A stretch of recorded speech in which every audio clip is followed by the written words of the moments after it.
శ్రీ విశ్వవిజ్ఞాన విద్య ఆధ్యాత్మిక పీఠంలో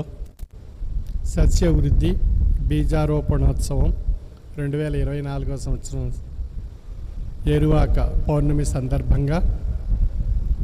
ఈనాటి రైతుల సంక్షేమానికి, రైతుల ఉన్నతికి, రైతుల గురించి ప్రత్యేకించి ఏర్పాటు చేసుకున్నటువంటి ఈ కార్యక్రమానికి విచ్చేసి డాక్టర్ రామాంజనేయులు గారికి, డాక్టర్ నీలిమ గారికి, డాక్టర్ రత్న ప్రశాంతి గారికి, డాక్టర్ రామ్ గోపాల్ వర్మ గారికి,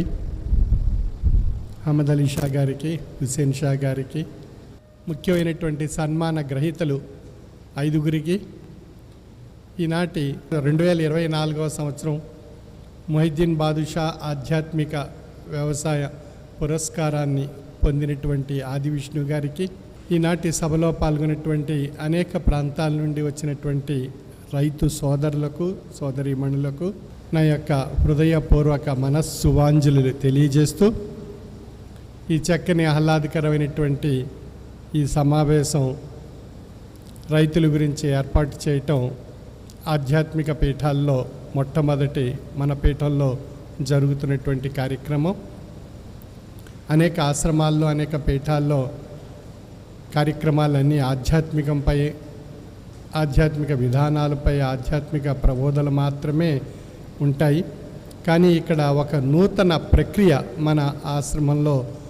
మన పీఠంలో నిర్వహింపబడుతుంది. గత 5 సంవత్సరాలుగా వ్యవసాయాన్ని ఆధ్యాత్మికతతో జోడించి వ్యవసాయం చేసినట్లయితే వచ్చేటువంటి సత్ఫలితాలు సమాజంలో ఎన్నో చక్కని ఫలితాలను ఇచ్చి ఎంతో ఉన్నతమైనటువంటి విధానంగా సమాజాన్ని తీర్చిదిద్దడానికి చక్కని అవకాశం ఆధ్యాత్మిక వ్యవసాయము.